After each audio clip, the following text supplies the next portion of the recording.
Have you ever noticed how some simple things can calm the mind almost instantly? The sound of a wooden door opening in the morning, the smell of damp soil after a cold night, the steam rising from a kettle on the stove, and an empty basket waiting to be filled. On Emily's farm, that was how the day began. No rush, no city noise, no feeling that the whole world was running too fast. Just the countryside, a light wind moving through the trees, and an old, simple, meaningful task. Harvesting ripe blackberries to make winter syrup. Emily woke up before the sun had fully risen. The light was still bluish, spreading slowly over the rooftops, the fences and the hills around the property. Inside the house, everything felt quiet, but not empty. There was life in every detail. The floorboards creaked softly as she walked through the kitchen. On the table she had already set out a few glass jars, a clean cloth, a large heavy-bottomed pot, and a wicker basket that had belonged to her grandmother many years before. To Emily, that basket was not just a tool. It was like carrying a piece of her family's history in her hands. The first thing she did was make a simple cup of coffee.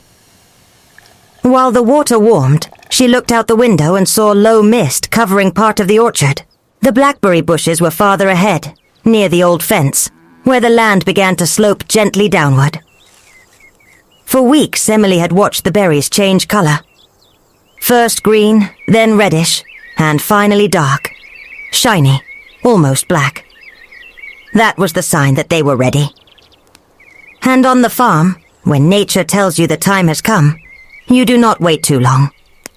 Ripe fruit has its own perfect moment. If you miss it, it falls to the ground, goes to the birds, or becomes food for the soil. After coffee, Emily put on a long-sleeved shirt, tied her hair back carefully, and slipped into worn boots, the kind that already knew every corner of the land. Before leaving, she ran her hand over the jars lined up on the table, as if silently confirming the plan for the day. The idea was to harvest enough blackberries to make a thick, dark, fragrant syrup, the kind you save for the cold months. In winter it would be mixed into hot water, poured over pancakes, stirred into oatmeal, used in simple desserts, and even offered to visitors when the icy wind pressed against the windows. When she opened the door, the cold air touched Emily's face. It was that clean kind of morning cold you only feel in the countryside, different from the heavy cold of the city. She took a deep breath, picked up the basket, and walked across the yard.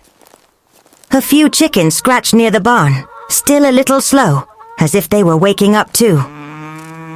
Farther away, a cow let out a low moo.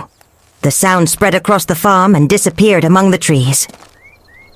Emily smiled. To many people, this would be just another routine. To her, it was a reminder that life did not have to be complicated to be beautiful. The path to the blackberry bushes was narrow and passed through a stretch of tall grass, still wet with dew. Each step left small marks in the soil. Emily walked slowly, not because she was tired, but because she respected the moment. She liked noticing things many people would miss. Spiderwebs shining between branches, leaves edged with gold by the sunlight, the green scent of plants crushed under her boots, the quick movement of a bird crossing the sky. On the farm, even silence seems to have layers, and Emily knew many of them. When she reached the blackberry bushes, she stopped for a few seconds. The branches were heavy with fruit. The ripe blackberries clustered like tiny, dark jewels, hidden among green leaves and fine thorns. Some were so shiny they looked as if the morning had polished them. Emily held the basket close and began picking carefully.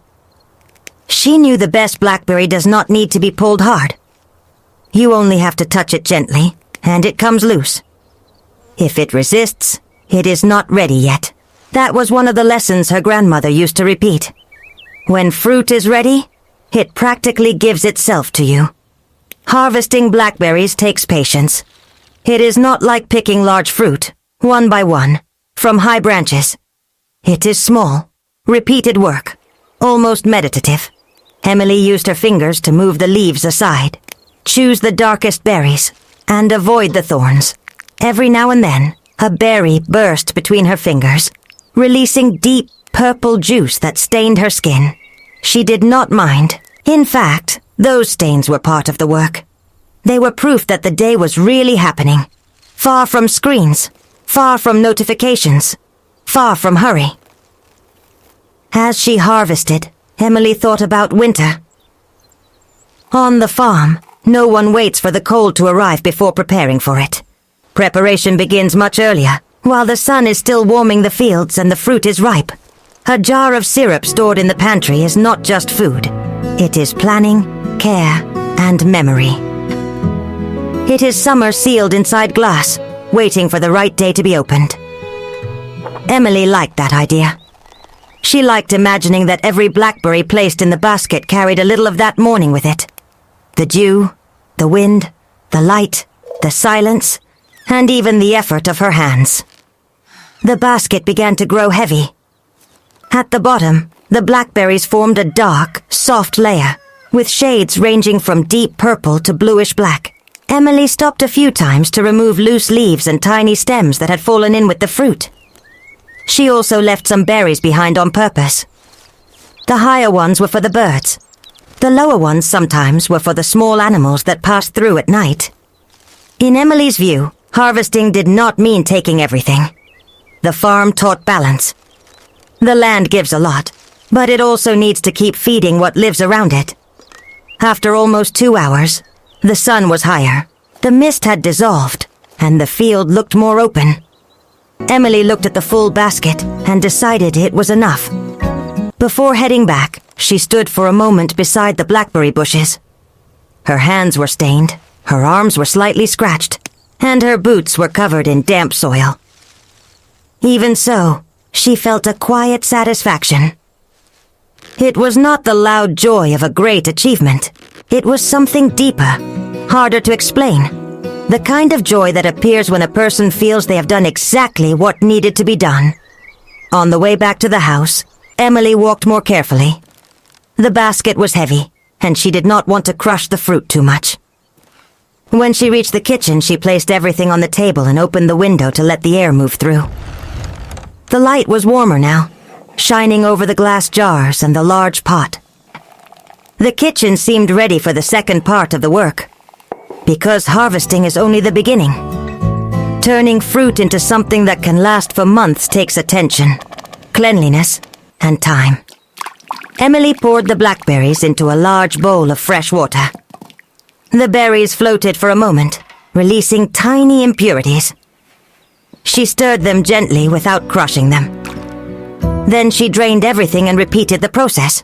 An important part of farm life is understanding that care is not hurry in disguise. Care means doing things properly, even when no one is watching. She removed leaves, bits of stem, fruit that was too soft, and anything that could change the flavor of the syrup. In the end, the clean blackberries shone like small dark beads. Next, Emily placed the berries in the pot. The sound of the blackberries falling against the metal was soft and low. She added a little water, just enough to help the cooking begin without burning. Then she set the pot on the stove and turned the heat low. The kitchen began to change slowly. First came a light aroma, almost shy. Then, as the fruit warmed, the smell became stronger, sweet and tart at the same time. It was the scent of blackberries opening up. Emily stirred with a wooden spoon, pressing some of the berries against the bottom of the pot to release their juice. The color appeared quickly. The liquid turned dark purple, deep, almost like natural ink. Emily was always amazed by that. Such a small fruit could give such a strong color. As she stirred, she remembered childhood afternoons when she sat near the stove, watching her grandmother make preserves. Back then, she did not understand why anyone would spend so many hours taking care of fruit, jars, and pots. Now she understood perfectly. It was not only about food. It was about turning what the season offered into comfort for the days still to come. When the blackberries were very soft, Emily turned off the heat for a few minutes and placed a fine cloth over a deep bowl. Carefully, she poured the hot mixture through it to strain. The juice began to fall slowly, dark and glossy. She did not press the cloth too hard, because she knew that could make the syrup cloudy. She let time do its part. On the farm, many things improve when a person learns how to wait. The liquid dripped in a steady rhythm, and the whole kitchen seemed to follow that quiet beat. While the juice drained, Emily washed the glass jars and warmed them. That detail was essential. Cold glass receiving hot liquid can crack, and a poorly prepared jar can ruin all the work. She checked the lids, chose the best ones, and lined everything up near the stove. The winter syrup needed to be stored well. Each jar would become a small reserve of warmth for the days when the fields woke up white with frost, and the wind blew hard under the doors. With the juice strained, Emily measured the amount and returned it to the clean pot. She added the right amount of sugar and a touch of lemon to balance the flavor. She did not want a syrup that was overly sweet. She wanted something deep, full-bodied, with sweetness, tartness, and the taste of real fruit. The heat went back on low, and the mixture slowly began to thicken. Small bubbles appeared on the surface, bursting gently. Emily stirred without rushing, watching the texture change. This was the moment when the kitchen asked for complete attention. The right point for syrup does not depend only on a recipe. It depends on the eye. Emily lifted the spoon and watched the liquid fall in a thin stream.